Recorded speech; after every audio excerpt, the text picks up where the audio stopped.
But I'm just like battling around that because like I have to get it up and out of the way because I'm not gonna like throw that down in the basement and then bring it back up because I'm in the middle of building this massive bookshelf right now and it's going.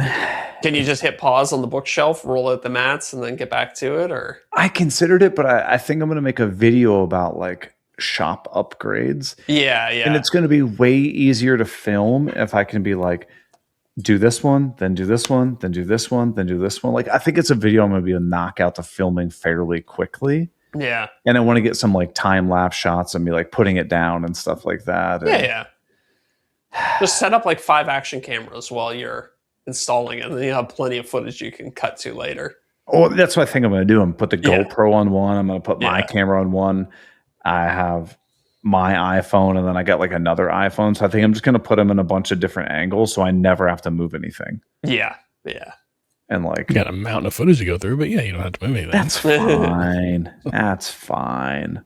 Well, thankfully, you guys helped me on the last BYOC call figure out like that bookshelf is a 9-foot tall bookshelf that's 48 inches wide, solid walnut.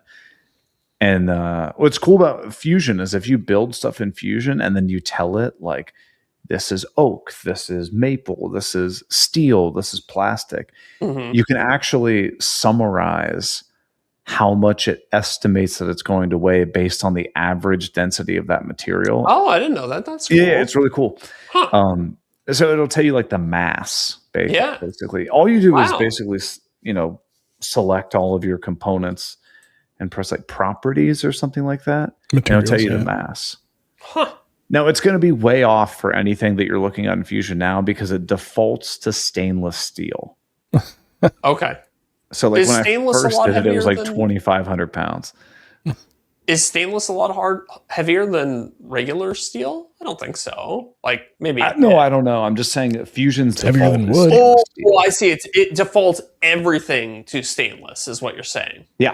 Like if you make just a cube, it'll assume that the cube is stainless. Yes. Oh, okay. Gotcha. That's Fusion's default. So. Gotcha. But like when I first did it, I said it was going to weigh like 2,500 pounds. I was like, what? This can't be right.